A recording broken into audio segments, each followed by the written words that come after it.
पश्चिम बंगाल के अंदर पहली बार बीजेपी की सरकार बनने जा रही है और ममता बनर्जी वो हार चुकी है, 80 सीटें मिली है टीएमसी को, लेकिन इन्होंने कहा है कि वो सीएम पद से रेजिग्नेशन नहीं देगी। और जो इलेक्शन कमीशन है और ईवीएम को लेकर इन्होंने काफी इल्जाम भी लगाए कि फेयर तरीके से इलेक्शन नहीं हुए, यानी हमारी पार्टी हारी नहीं है बल्कि हराई गई है, ऐसा इन्होंने कॉन्फ्रेंस में कहा। और इन्होंने ये भी कहा कि मारपीट हुई है, काफी सारे इल्जाम लगाए हैं बीजेपी के ऊपर और जो यहाँ पे इलेक्शन कमीशन है उनके ऊपर। और साथ ही इन्होंने अब कहा है कि जो सीएम पद से ये रेजिग्नेशन नहीं देगी।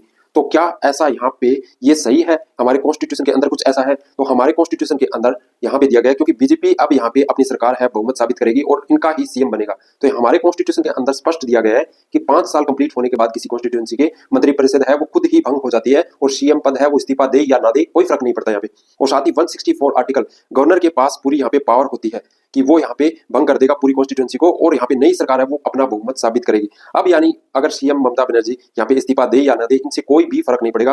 अब यहाँ पे जो नई सरकार है बीजेपी वो यहाँ पे अपना बहुमत साबित करेगी और उनका यहाँ पे सीएम बनेगा। ममता बनर्जी 15 साल तक सीएम रहे और अब ऐसी बातें कर रही हैं कि वो रेजिग्नेशन नहीं देंगे। और हमारे कॉन्स्टिट्यूशन में सब कुछ मेंशन किया है अच्छे से, तो इनके पास अब कोई पावर नहीं है, सिर्फ ये कार्यवाहक रूप के रूप में यहाँ पे सीएम रहेगी जब तक यहाँ पे नए सीएम शपथ नहीं ले लेते हैं। और अगर कुछ ऐसा होता है तो यहाँ पे जो गवर्नर रूल है वो भी यहाँ पे लाया जा सकता है गवर्नर के द्वारा। तो मतलब यहाँ पे कोई भी पावर नहीं है यहाँ पे इनके पास, सीएम पद से इस्तीफा दे या ना दे ये अब सीएम नहीं रहने वाली है, चाहे ये जो भी बोले। लेकिन हाँ, ईवीएम मशीनों को लेकर या इलेक्शन कमीशन को लेकर जो फेयर इलेक्शन नहीं हुए उनको लेकर ये यहाँ पर सुप्रीम कोर्ट हाई कोर्ट जहां भी जाना चाहे वहां जा सकती है। लेकिन जो सीएम पद है उससे इनको रेजिग्नेशन देना होगा या नहीं देंगे तो भी यहाँ पे कोई भी फर्क नहीं पड़ेगा। जो नए सीएम है वो यहाँ पे शपथ लेंगे जिनको गवर्नर यहाँ पे पूरी कॉन्स्टिट्यूंसी के थ्रू यहाँ पे शपथ दिलाएंगे।